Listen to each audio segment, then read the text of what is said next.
언젠가는 여의도에서 비상한 날을 꿈꾸는 청년 정치인들과 함께하는 최근 정치 이슈를 짚어보는 시간입니다. 신인규 변호사, 황희두 노무현재단 이사 두 분 오셨습니다. 안녕하십니까? 네, 안녕하십니까? 네, 여의도 꿈은 항상 꾸고 계시는 거죠?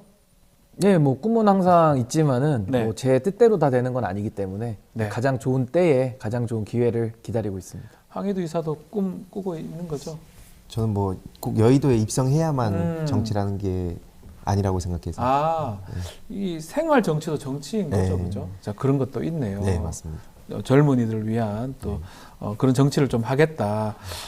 두 분 보면 막 든든해서 제가 한번 말씀 한번 더 드려봤습니다. 여기서 뵈니까 반갑습니다. 네. 자, 뭐 제가 어색하기도 한데 두 분 오니까 너무 즐거워서 또 행복해서 또 이런 질문을 드렸고요. 자, 어제 윤석열 대통령 인선부터 좀 들여다보겠습니다.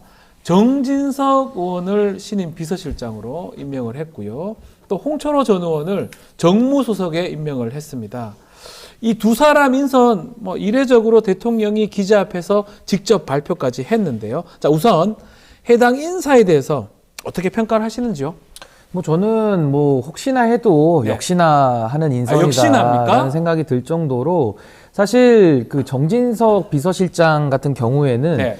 이게 그 정당민주주의를 국민의힘 내에서 가장 앞서서 파괴했던 분이거든요. 다들 기억하시겠습니다마는 이준석 대표 축출 국면에서 제가 그때 이제 가처분을 대리를 해서 네. 당시 이제 주호영 비대위원장을 직무정지를 법원에서 시켜놨더니 정진석 위원장 이분이 들어오셔가지고 네. 당원 당규를 막 바꾸기까지 해서 본인들의 그런 만행을 정당화했던 그런 흑역사가 있는 분인데 이런 분을 임명을 했다라는 것은 참 문제이고 또 하나는 정진석 비서실장이 이번에 낙선을 했습니다. 네. 그다 국민들의 평가가 이루어진 건데 국민들의 심판을 받은 사람을 데려다가 지금 위기에 빠진 정권을 구해보겠다. 이게 앞뒤가 좀 안 맞거든요. 네. 근데 저는 뭐 그나마 의미를 부여하자면 정진석 실장이 그래도 충청을 대표하는 정치인이기 때문에 표면적인 중도 확장 정책 아닌가. 아하. 근데 별로 효과는 없을 걸로 생각이 듭니다.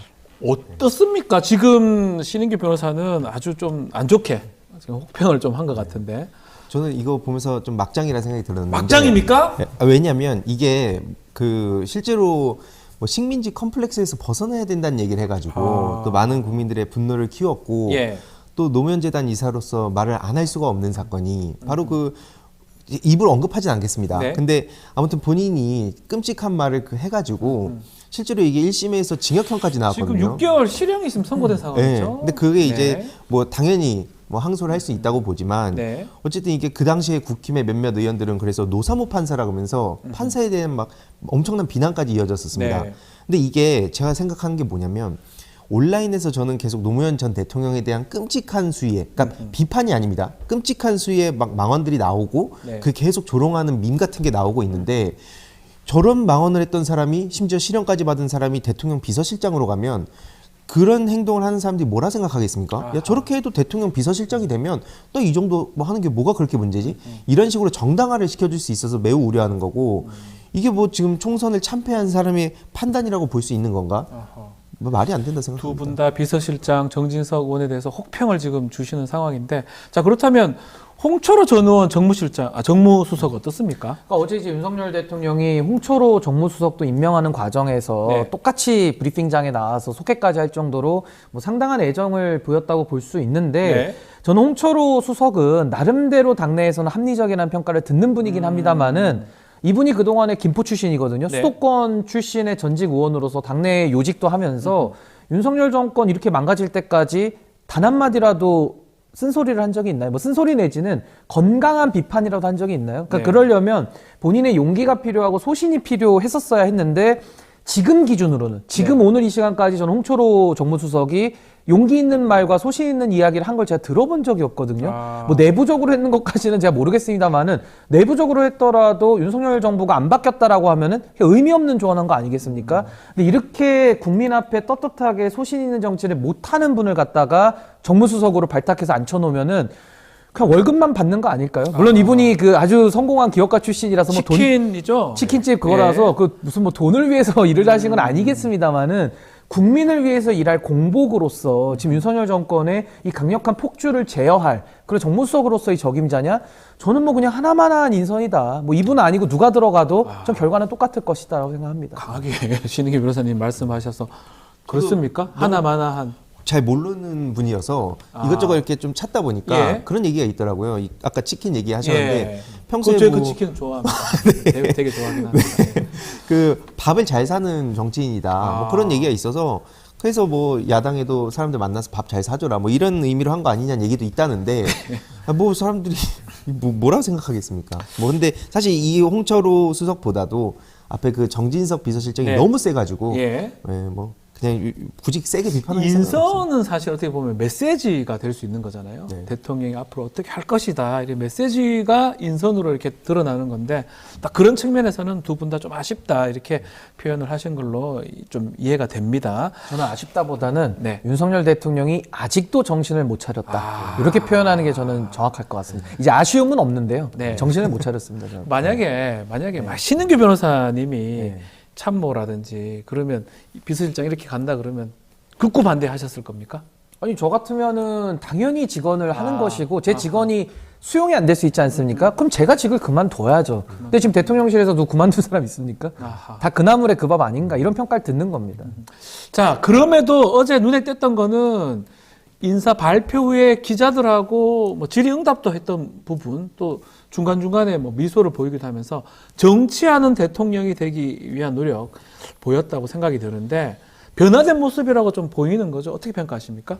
그렇게 안 보여서 앞에 아, 저도 보입니까, 비판했는데 그 이 정치하는 대통령이라는 것도 나중에 보니까 그게 국민들 대상으로 한 게 아니라 참모들한테 뭐 했다는 얘기란 그런 내용이 나오더라고요. 네. 그러니까 이게 앞에 뭐 말씀 주셨지만 총선을 참패하고 인사 자체를 이런 식으로 해버리면 네. 다른 모든 내용들이 의미가 없어진다 봅니다. 그러니까 근데 아까 뭐 아쉬움도 없다고 말씀하신 것도 원래 뭐 기대가 있어야 그래 좀 이건 아쉬운데 이런 생각이라도 드는데 네. 이미 2년 동안 사람들이 그 판단을 했고 네. 그래서 이번 총선에서 많은 국민들이 마음을 딱 뜻을 보였고 그리고 나서도 지금 이런 소식을 딱 보여주니까 이건 뭐 답이 없다 이제. 네.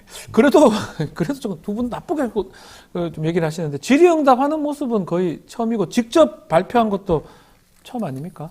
근데 저는 윤석열 대통령이 어제 그 이제부터 정치하는 대통령이 되겠다 이 말이 얼마나 모순 덩어리면서 본인 스스로 부끄러워해야 될 말이냐면요. 우리 박지훈 변호사님이 한 10년 이상 방송을 하셨잖아요. 네, 맞습니다. 근데 앞으로 방송하는 변호사가 되겠다 이렇게 얘기하는 거면은 그 앞뒤가 안 맞지 않습니까? 그동안도 방송을 너무 많이 해오셨는데, 그러니까 제가 윤석열 대통령에게 드리고 싶은 말씀은 이제 정치하는 대통령이 되겠다라는 얘기는 본인의 임기 절반을 정치 안 했다는 얘기예요. 말이 안 맞다는 거네요. 그 제가 한 6개월 전에 어느 방송 나가서 예. 정포대라고 제가 별명을 붙여드렸거든요. 뭐죠? 이게 바로 정치를 포기한 대통령이다. 그럼 제 말이 맞다라는 걸 또 인정해버린 꼴 아닙니까?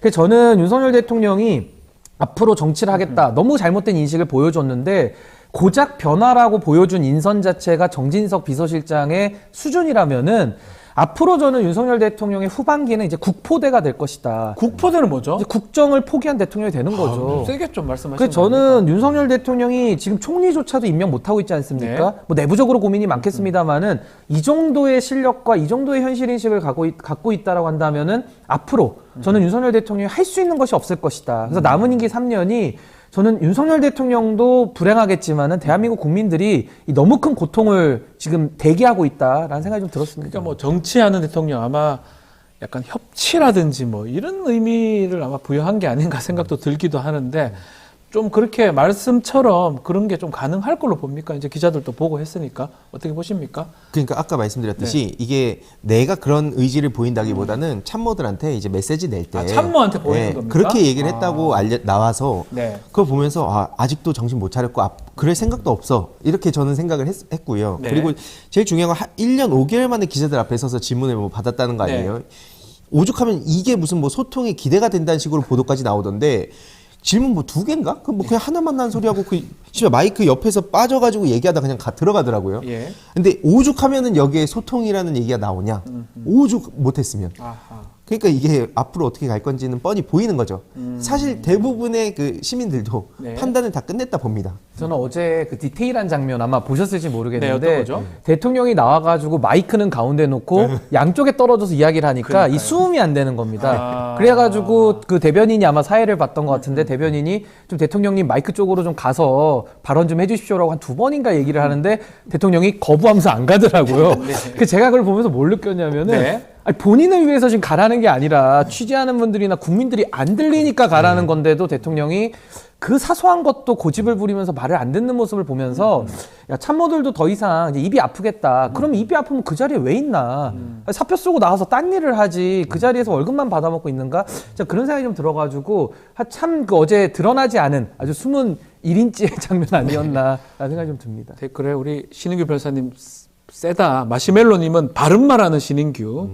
그리고 발언 세네 그리움 미아님까지 글을 또 주셨습니다. 아마 뭐 신인규 변호사가 느끼는 아마 말씀을 좀 주신 게 아닌가 생각이 드는데 지금 후보자 특히 신임 국무총리 후보자도 지명을 좀 해야 되는데 언제쯤 이루어집니까? 어쩌면 더 중요한 게 국무총리 후보자 아니겠습니까?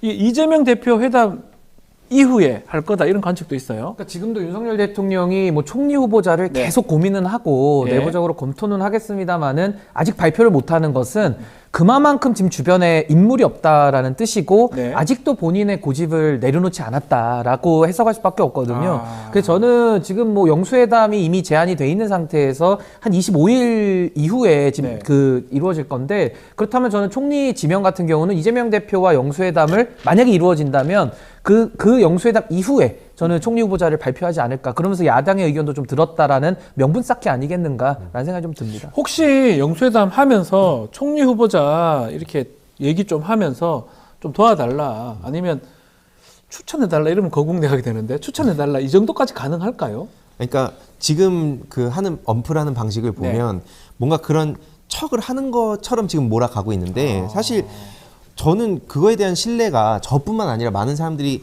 가질 수가 없다고 보는 건 네. 계속 본인이 이 말해놓고 바로 또 취소하고 뭐 이제 그 실무 협상을 한다고 해놓고 또 갑자기 취소하고 그래서 민주당에서도 뭐냐 이게 또 이러니까 또 홍준표 수석은 아 이거 뭐 반나절 늦춰진 것뿐이다 이런 식으로 가볍게 얘기를 하거든요. 네. 근데 이런 거 하나하나가 계속 신뢰가 무너지면 나머지 만나서 무슨 얘기를 한들 만든 사람들이 무슨 기대를 하겠습니까? 그러니까 사실 그 박영선 총리 얘기도 꺼내가지고 네. 또 떠들썩하게 만들지 않았습니까? 이게 뭐 민주당에 폭탄을 던지려는 건지는 모르겠습니다만 결국에는 보수 진영의 폭탄이 더 크게 터졌어요. 네. 그래서 이런 상황을 두고 누가 진지하게 이런 소식들을 접하겠나 그런 생각이 많이 듭니다. 그 부분이거든요. 지금 실무회의를 하기로 했는데 무산을 시켰다가 뭐 조금 뭐 홍철호 수석이 반나절 늦춰진 것밖에 안 된다. 근데 이제 일방적으로 취소한 것 때문에 민주당은 좀 반발을 하고 있는 상황인데 그 부분 어떻게 보십니까? 그러니까 저는 윤석열 정부의 이런 업무 처리 스타일이 이제는 거의 국민들께 다 드러났다라고 생각하는데요. 제가 뭐 잼버리까지 올라가지도 않겠습니다. 네. 잼버리처럼 무능한 면을 보이기도 했지만은 지금 이 상황은 윤석열 정부는 거의 문제를 계속 만들어내는 스타일이거든요. 그러니까 이를 꼬아버린다고 할 정도로 뭐 꽈배기 정부 아니면 양봉 정부 아니냐. 양봉업자처럼 양봉 정부로 양봉업자. 아, 예, 그 뭘요? 마스크 쓰고 들어가서 벌집을 쑤셔야 되거든요. 아. 그러니까 이제 그런 수준인데 제가 예를 들게요. 예. 보통은 대통령의 비서실장이나 총리는 임기 초에 정치인을 임명하고 임기 말로 갈수록 관료를 임명합니다. 이게 프로토콜이거든요. 예. 근데 윤석열 정부 어떻게 합니까? 임기 초에 관료만 주구장창 쓰다가 이제 임기 후반 되니까 아 인재 정치 좀 해보겠다. 힘이 빠질 때 정치를 하겠다. 아하. 이러면서 이제 정치인들 등용하는 것도 앞뒤가 바뀌었다라는 뜻이고 또 네. 하나는 의대 정원 2,000명도 보면요. 의사들과 관계자들 얘기를 다 듣고 그 다음에 합리적인 안들을 국회와 상의하면서 증언을 하는 게 절차 아닙니까?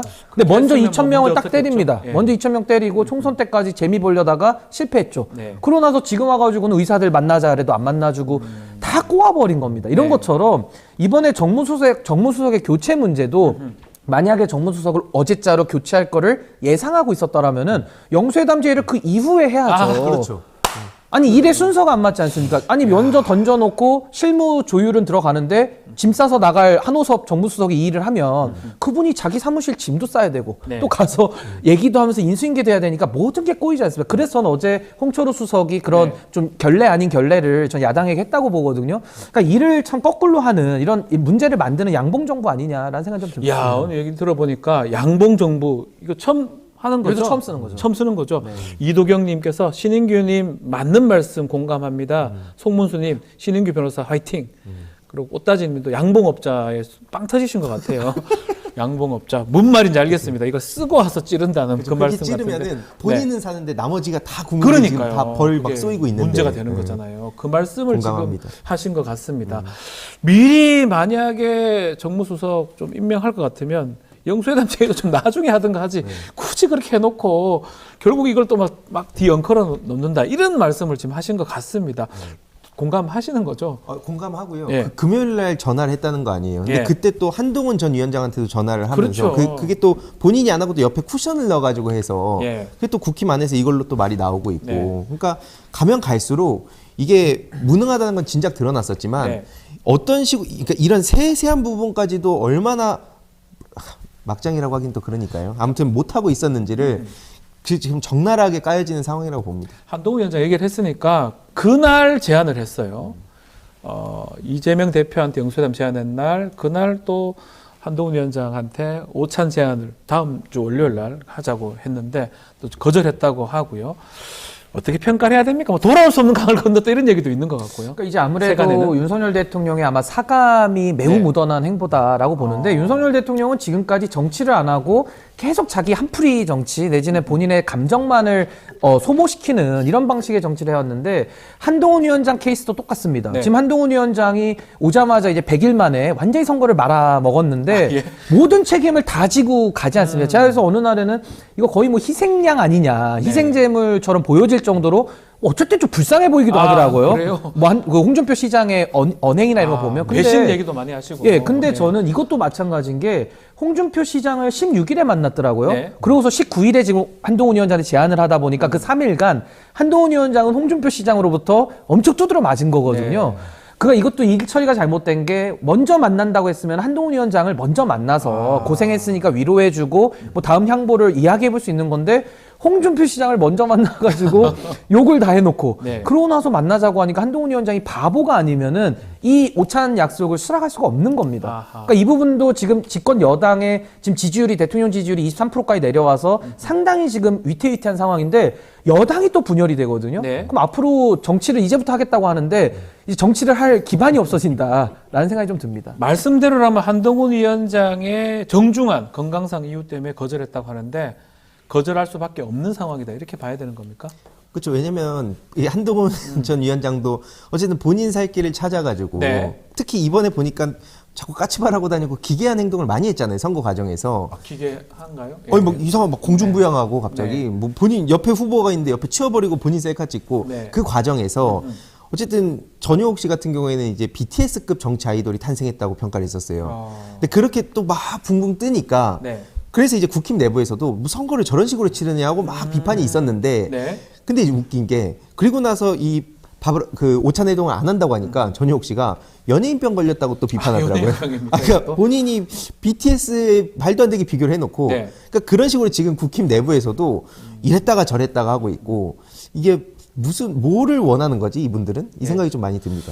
그러면 혹시나 한동훈 위원장도 뭐 지금 사임할 때도 비대위원 사임할 때도 정치하겠다 이런 뜻을 좀 비춘 걸로 해석이 되는데 혹시 윤석열 대통령 정치 차별화 나섰다고 봐야 되는 겁니까? 근데 나름대로 한동훈 네. 위원장은 정치를 할 걸로 보여지기 할 걸로 때문에 보인다. 뭐 윤석열 대통령과 차별화라고 하면 차별화로 볼 수 있는데 문제는 네. 한동훈 위원장 본인의 정치적 자질이 없다. 그리고 컨텐츠가 없어요. 그러니까 아, 차별화를 없습니까? 하려면은 그러니까 이제 윤석열 대통령과 다른 무엇을 갖고 나와야 네. 되는데 아까 우리 황 이사님 말씀하신 대로 사진 찍는 거랑 야당 공격하는 비난 외에는 이분이 보여준 게 없거든요. 그래서 저는 앞으로 정치를 더 할 수 있을까가 매우 의문인데다가 이분이 출마를 하면 이제 여권은 완전히 난장판 되는 겁니다. 서로 이제 이전 투구로 들어가면서 서로 이제 책임론 가지고 서로 멱살잡이를 하는 국면으로 가는 거거든요. 게다가 한동훈 위원장은 본인이 출마를 하면 첫 출마입니다. 네. 물론 당직이지만요. 예. 그러면은 본인의 개인 문제, 그리고 배우자 문제, 딸 문제, 장인어른 문제, 그리고 처남 문제 모든 개인사가 이제 정치권에 소환이 되면서 사실은 없는 문제도 만들어서 나올 거거든요. 네. 그래서 저는 한동훈 위원장이 이 정치적 공격을 받아들일 만큼 내공이 성숙되어 보이진 않는다라는 생각이 좀 듭니다. 당대표 이번에 뭐 전당대회 하면 도전할 수도 있을까요? 한동훈 전 위원장? 뭐 사실 원래대로면 이게 한다고 보는 게 납득하기는 어렵지만 지금 뭐 계속 페이스북 글도 올리고 네. 뭐 새벽에도 뭐 이렇게 메시지도 보냈다고 하고 하는 거 보면 뭐 그런 뜻이 있어서 그런 거 아닐까. 그리고 여기서 어쨌든 본인 입장에선 속내를 들여다보면 짜증은 날 것 같아요. 그러니까 그 비대위원장으로서 선거를 어떻게 치렀나랑 별개로 네. 결국 윤석열 대통령에 대한 심판 정서가 제일 컸는데 갑자기 이제 와가지고 나한테 다 네 잘못이야 이러면 사실 또 누가 그걸 받아들이겠습니까? 그럼 그게 그렇지 않다는 걸 보여주기 위해서라도 나오려고 이제 또 이것저것 얘기도 하고 그러니까 김경률 씨 같은 사람은 계속해서 또 뭐 윤석열 대통령이 이해 안 된다. 네. 지금 또 친윤계 비윤계의 싸움이 나고 있고 또 당선자랑 낙선자는 또 다른 얘기를 하고 있고 그렇죠. 기조도 다르고 그러니까 이 분열이 당분간은 그 수습이 안 될 거라고 근데 봅니다. 저는 좀 이해가 안 되는 게 한동훈 위원장이 이제 선거를 이끌은 이제 선장이고 책임자였는데 이번 선거 흐름은 정권 심판론이라는 건 뭐 모든 대부분 사람들 아는 내용 아니 본인만 몰랐던 거예요? 근데 이제 한동훈 전 위원장에게는 기회가 한 두세 차례 있었죠. 예. 있었는데 그 기회마다 윤석열 대통령한테 머리를 수그리고 굉장히 비굴한 모습을 보였기 때문에 저는 그 공명 국면에서 만약에 민심을 완전히 쫓아가서 김건희 특검법도 통과시키고 예. 예를 들어 뭐 다른 특검법까지도 아하. 더 통과시키는 쪽으로 한동훈 위원장이 민심을 100% 쫓아갔더라면은 지금과는 완전히 딴 세상이 열렸을 겁니다만은 본인이 굴복한 그 대가를 치르는 것이고 아까 황 네. 이사님 설명 들으면서 저는 토사구팽이 또 떠올랐거든요. 뭐죠? 그러니까 토사구팽이 사냥개를 풀어놨다가 네. 사냥이 끝나니까 사냥개를 잡아먹는 거 아닙니까? 그렇죠. 이준석 대표 삶아먹고 김기현 대표 삶아먹고 이제 한동훈 위원장 삶아먹는 거예요. 그러니까 그 메커니즘을 몰랐다라고 하면은 본인이 너무 지금 순진하게 윤핵관들을 바라봤던 거 아닌가라는 생각이 좀 듭니다. 토사구팽까지 지금 나왔습니다. 예, 뭐 진이 84님 희두 인규 좋아 두 분을 또 응원하시는 분들 많은 것 같습니다. 자, 국민의힘 얘기 좀 더 이어가면요. 두 번째 당선인 총회 어제 열었는데 윤재욱 원내대표는 비대위원장 고사를 했고요. 원내대표 선거 다음 달 3일 날 실시하기로 했습니다. 그리고 새 비대위원장은 윤재욱 원내대표가 본인이 추천하기로 했는데 국민의힘 상황도 한번 짚어주시죠. 어떻게 보고 계십니까? 우리 황희도 이사님은요? 아까도 말씀드렸지만 지금 일단 윤재욱 원내대표 입장에서 네. 빨리 여기서 발 빼고 싶을 것 같아요. 왜냐하면 지금 윤석열 대통령을 비판하는 사람들이 전부 다 좌파라고 비판받거든요. 그래서 한동훈 전 위원장도 좌파 아니냐 이런 얘기를 그러니까 이준석이 축출되는 과정에서도 똑같은 얘기를 네. 들었고 유승민 전 의원도 계속 좌파라 그랬고 그러니까 그런 식으로 사람들이 계속 쫓아냈는데 지금도 까딱하면 그냥 좌파라는 소리 들으면서 막 쫓겨나고 네. 그 태극기 세력한테 엄청난 비판을 받게 되잖아요. 근데 이제 중요한 거는 그럼 여기서 그 목소리를 듣게 되냐 들어도 되냐 네. 뭐 이제 40년 지기 석동현 뭐 이런 또 정치인들은 뭐 우파 애국 시민들을 버려서 이번에 진 거다 이런 얘기를 또 하고 있는 게 다 현실이에요. 목소리 다 다르네요. 네, 다 다르죠. 아. 근데 또 그분들 목소리가 또 크잖아요. 네. 또 굉장히 과격한 모습도 있고 그러다 보니까 이 사이에 이거 괜히 덥석 물면 큰일 나겠다. 어쨌든 이런 정서를 가진 사람들이 다수일 거고 그럼에도 불구하고 또 내가 여기서 한번 이참에 이름값을 좀 알리고 싶다. 네. 이런 분들이 또 나올 수도 있겠죠. 근데 이거를 결국에는 수습해가는 과정이 본인들의 의지와는 무관하게 지금 윤석열 대통령이 보면 전혀 반성하는 모습 안 보이잖아요. 네. 어떻게 될지는 앞선 아까 언급하신 그 사람들을 보면서 판단하게 되겠죠. 쉽지가 않아 보이기는 것 같아요. 근데 않습니다. 이제 아마 이거 예. 보시는 많은 시청자분들께서도 이제 회사 다니시는 분들 많으실 텐데 네. 저도 과거 경험을 떠올려 볼 때 예. 회의가 많은 조직은 뭐가 안 되고 있다라는 뜻이거든요. 그러니까 망하는 회사라는 뜻이거든요. 회의를 너무 많이 한다. 근데 지금도 두 번째 당선인 총회를 한다라는 건 이거 아마 몇 번 할지도 모르겠어요. 앞으로. 네. 근데 이런 식의 회의만 계속한다라는 것은 진짜 구성원들한테 회의감만 주는 거거든요. 네. 이게 뭐 하고 있나라는 생각이 네. 들 것이고 앞으로 국민의힘은 이제 이 망하는 회사에서 서로 책임론 내지는 누가 먼저 탈출하느냐 이제 이거 경쟁이 시작될 것이고 그 가운데에서 또 다시 기회주의가 작동을 할 겁니다. 그래서 그 다음에 또 신규 인물을 데려다가 세우든 네. 아니면 또 당내에서 누굴 발굴하든 또 줄 서게 하면서 기회주의로 또 국민들을 속이려고 들 텐데 이제는 이 분식회계가 전 통하지 않을 거다라고 보고요. 저는 이제 이번 총선을 통해서 드러난 역사적인 의미는 네. 이제 국민의힘의 이 기득권 그리고 이 기회주의는 이제 역사 속으로 소멸돼야 된다라는 생각이 좀 듭니다. 알겠습니다. 자, 민주당 이야기도 잠깐 다뤄보겠습니다. 조정식 전 사무총장이 차기 국회의장 조건으로 이재명 대표와의 또 호흡을 강조하면서 국회의장은 물론 또 법사위원장, 운영위원장 다 가지고 와야 되겠다. 또 국회의장이 중립이 필요 없다 이런 얘기도 했거든요. 이 얘기도 한번 짚어주시죠. 어떻게 뭐 중립이 그러셨습니까? 필요 없다라기보다는 네. 이제 계속 그 기계적 중립을, 그러니까 물론 정치적 중립 중요합니다. 그만큼 그게 강조가 되었던 것도 네. 사실인데, 그러다 보니까 일이 아무것도 안 되는 거죠. 왜냐면 이렇게 딱 저희 세 명만 놓고 봤을 때도 신인규 위원장님과 제 의견이 완전히 충돌해서 아무것도 안 된다 하면 네. 그럼 결국에 아무것도 못 하게 되는. 왜냐면 그렇죠. 이거 하게 되면은 어쨌든 한쪽에서 말 안 들었다 이렇게 되니까 결국 그게 그냥 기계적인 중립으로 가게 되는 거고, 네. 그러다 보니까는 해야 될 일조차 못 하고 계속 발목이 잡히니까 이제 그런 거에선 좀 벗어나겠다 이런 취지로 전 이해를 했고요. 네. 네. 네. 어떻게 보십니까? 근데 저는 뭐 기계적 중립은 거부한다라는 아마 이 의미는 김진표 국회의장에 대한 저는 비판이라고 보고 저는 일견 타당한 면이 있다고 봅니다. 그리고 국회의장이라도 의전서열 2위로서 민심을 쫓는 국회를 대표하는 저는 권위를 갖는 그런 국회의장이 당연히 나와야 되는 것인데 저는 그 지금 민주당에서 일련의 흐름을 보면 국회의장이 아니라 당심의장 뽑는 거 아니냐라는 생각이 좀 들거든요. 그러니까 다 이재명 대표에게 호소하는데 이재명 대표는 야당 대표 아닙니까? 예. 의전서열 8위거든요. 근데 8위가 2위를 만들 수는 없는 겁니다. 그래서 저는 당심의장으로 가는 건 매우 곤란하다. 그래서 전 이번에 누가 선출되더라도 그분은 당적 고려 없이 정말 민심만을 쫓는 국민의 의장이 되는 것이 국민의 뜻일 것이고 너무나도 기존 김진표 의장에 대한 반발심이 오히려 또 당심으로 저는 급선회하는 것은 매우 곤란하다. 그래서 저는 이번에 나오는 국회의장은 민주당에서 나오시겠지만은 민주당에도 같은 잣대를 들이대고 또 민주당이 잘못 갈 때는 야단도 칠 수 있는 저는 그런 좀 소신 있는 국회의장을 좀 뽑는 그런 과정이 돼야 될 것이다. 이렇게 이번에 생각합니다. 민주당에서 좀 최고에서 결의를 한 것 같아요. 원래는 단순 다수자가 이제 국회의장이 됐었는데 결선 투표 한다고 하는데 그건 어떤 의미라고 봐야 됩니까? 뭐 물론 여러 가지 해석이 있을 수 있는데 기존에 이대로 가면은 지금 많은 시민들의 요구도 추미애 국회의장 보고 싶다라고 가는 거잖아요. 추미애 의장. 예, 그래서 그걸 얘기. 또 약간 너무 그렇게 가는 거를 네. 제어하려는 거 아닌가라는 생각도 사실 들긴 합니다. 예. 근데 저는 그러니까 말씀하신 거에 다 공감을 해요. 네. 뭐 민심 100% 가야 되는데 딜레마는 아까 말씀드렸듯이 현실에서 이게 또 정치가 작동을 할 땐 결국엔 내 말을 안 듣게 되면 특히 이제 국힘 쪽에서 늘상 해왔던 게 한 1 정도 수위랑 10 정도 수위를 5대5로 만들어버려요. 네. 그걸 이제 같은 선상으로 놓고 야 니네 이거 했으면 우리 것도 들어야지라고 만드는 거를 여태까지 계속 해와서 많은 민주시민들이 야 이건 아니지 않냐. 아무리 그 물론 공정한 잣대를 들이댄다 해도 이거 해도 너무한 거 아니냐. 네. 이런 정서가 또 있기 때문에 그러니까 야 이번에는 한번 제대로 보여줘라. 다만 그렇다고 해서 당연히 민주당 뜻에만 전적으로 따르자는 건 저도 당연히 아니고요. 네. 근데 그게 그래서 항상 그 정치에서도 딜레마인 것 같습니다.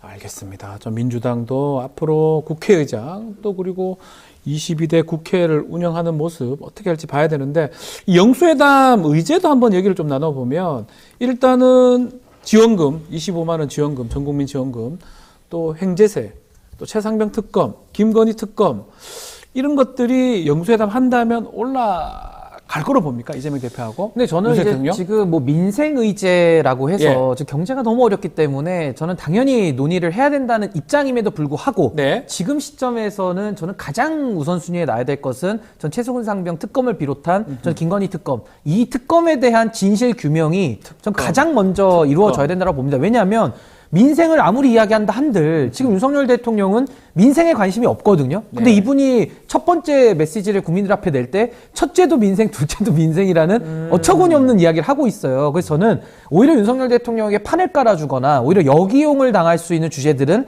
매우 조심해서 다뤄야 된다. 그래서 저는 가장 국민들이 총의를 모아준 이 총선에서 드러난 국민적 민심을 갖다가 저는 우선순위로 첫 번째로 해결해야 된다. 그래서 저는 특검 의제를 저는 단일 품목으로 일단은 들어가서 저는 대통령과 담판을 짓는 것이 가장 필요하지 않을까. 민생보다는 생각이 그냥 듭니다. 특검, 최상병 특검 얘기해서 아니면 김건희 특검 얘기해서 이거 통과, 이거부터 먼저 해달라, 그 요청해야 된다 얘기를 하네요. 오. 네, 동시에 그 고물가 고금리 예. 뭐 이 문제로 지금 살려달라는 목소리도 굉장히 또 같이 갔었거든요. 이번 그렇죠. 총선이. 그래서 그 얘기로 저도 굉장히 중요하다 보면 특히 어제 MBC에서 굉장히 중요한 단독 보도가 나왔잖아요. 네. 그 이시원 공직기강 비서관 전화했던 게 그래서 그걸 이제 연결해가지고 빠르게 민주당에서도 더 이거 그 목소리 내겠다, 특검 가겠다 이런 메시지를 내고 있는데.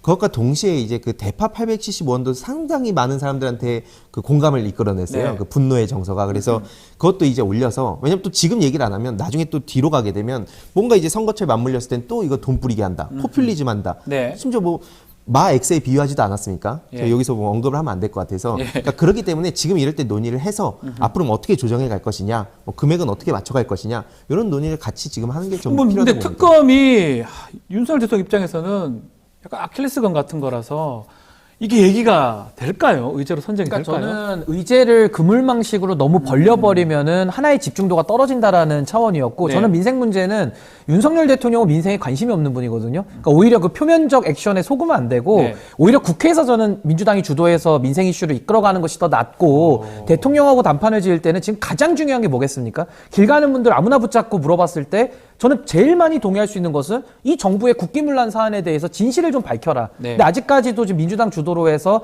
밝혀진 게 아직은 없습니다. 안타깝게도. 그래서 저는 이 국기문란 사안에 대해서 최소한의 저는 꼬리라도 물고 들어가는 최소한의 전 여지를 만들어야 되기 때문에 이 특검에 대해서 대통령에게 거부권 쓰지 말라는 엄중한 경고를 전 하고 들어오는 것이 맞고 그럼에도 불구하고 대통령이 거부권 쓰고 또 저항하면은 그 모든 책임은 대통령에게 넘어가거든요. 그래서 저는 이재명 대표가 상당히 좀 무겁겠지만은 좀 매우 지혜롭고 전략적으로 이번에 하지 않으면은 또 윤석열 대통령한테 당할 수 있다. 좀 매우 중요한 고비라고 생각합니다. 짧게 한마디만 네, 더 말씀해 드리면 주십시오. 네. 신인규 위원장님처럼 이제 합리적인 보수면 저도 이제 거기에 공감을 많이 할 텐데 문제는 예를 들어서 이제 그동안 국힘 측에 세운 반응을 보면 네. 이러겠죠.